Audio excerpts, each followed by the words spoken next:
ask you this, like what concerns me is that there's this environment now where we're almost more apt to trust our enemies than our allies, and that's very concerning to me. But that is concerning when nearly everyone in this... Bush administration for that. They've completely annihilated all of our trust. See, I trust our allies and I trust our government much more than I trust our enemies on the war on terror. But would you say, Elizabeth, that you trust the Bush administration as much as you did when he first took office?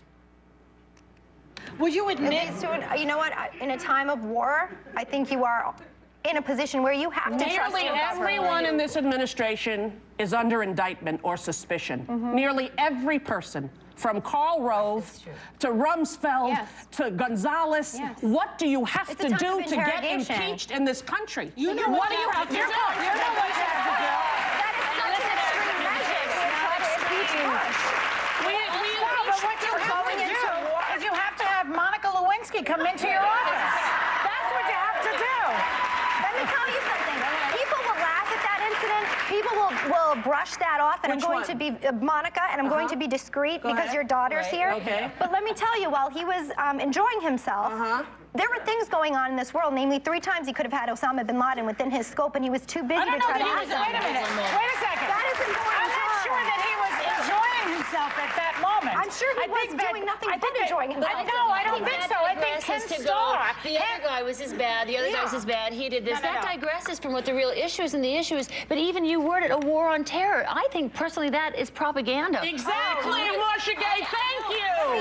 I don't like the wording of it like that. Right, because it makes people into evil and good. I'm sorry, but the people who... I thought the soldiers on the front line... Johnny, whatever his name is, he's a bad guy. He's a very bad guy. Joy, I'm not stated saying... explicitly he wants to wipe Israel off the map. This guy is a bad guy. Am I saying he's a good guy and I want him over for breakfast? I'm not. But I'm saying that in America, we are fed propaganda, and if you want to know what's happening in the world, go outside of the U.S. media, because it's owned by 4 corporations. One of them is this one. And you know what? Go outside of the country to find out what's going on in our own country, because it's frightening.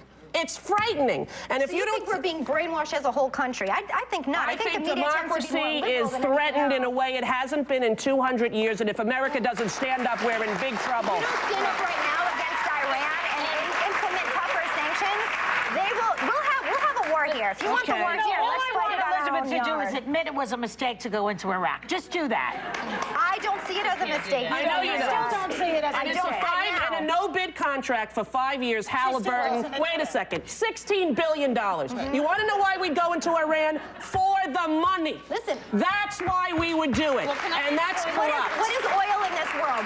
Oil is power. So if you want to turn that over to them and be fighting from a We're the oldest democracy in the world, and that's something to be proud of. We're the oldest democracy in the world, and we're a democracy founded on capitalism. But capitalism, the definition is not where we are right now. Is capitalism run amok? Yes. And there was an ideology in the early democracies that were about a lot more about community and a lot more about helping your neighborhood and your country. And now I feel like we're in a kind of an imperialistic stage, and that's not the ideologies of our forefathers in democracy. To clarify, in terms of this war, do I think we went in the right way? No, we could have done things a lot better. We should have gone in with more troops. There should have been. I'm not a military strategist, but do you think Iraq had anything to do with 9/11, Elizabeth?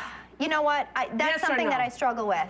Did Iraq have anything to do with blowing up the Twin Towers? I believe that at the time, George Bush our president, was faced with a decision, and all of the evidence stated that it did, and all of the evidence that all of the Democrats who voted for this war saw, and also believe that all the cherry-picked evidence. Okay, well, the evidence that they saw indicated that Iraq had a part in 9/11, and that they were plotting to use those weapons of mass destruction in You still think this now? Hang on. He had the choice to make the mistake and go in there, assuming that they did or that they didn't. Okay, I'd rather him make the mistake on the fact that yes, they had it, and at least we went in there. Okay, let me ask you one more thing. Do you think the government purposely misled the American people to believe that Iraq had something to do with 9/11? No. Yes, says the crowd. I don't. Do you believe that the government had anything to do with the attack of 9/11? Do you believe in a conspiracy in terms of the attack of 9/11? No, but I do believe that it is the first time in history that fire has ever melted steel. I do believe that it defies physics for the World Trade Center Tower 7, Building 7, which collapsed in on itself. It is impossible for a building to fall the way it fell without explosives being involved. World Trade Center 7. World Trader 1 and 2 got hit by planes. 7, miraculously, the first time in history, steel was melted by fire. It is physically impossible. And who do you think is responsible for that? I have no idea. But to say that we don't know that it imploded and it was an implosion and a demolition is beyond ignorant. Look at the films, get a physics expert here from Yale, from Harvard, pick the school. It defies reason. Let's get one. Let's get one, because that I would to me do it. is the unthinkable. It is the unthinkable. But imagine if somebody could convince you of that, could prove it to you, Elizabeth. Just 7. I don't think it would happen, but I would, if someone could sit here right now and prove that to me, I would. Okay, we're going to open call my up mind to that. Harvard and we're going to call up Yale. And we're going to ask somebody from physics to come and explain. Wait a second, Bush went to Yale. How good could Okay, they we'll be? go to Harvard. We'll go to Harvard. We're going to take a break and we'll be right back in America, land of the free, home of the brave. Peace out. We'll be right back.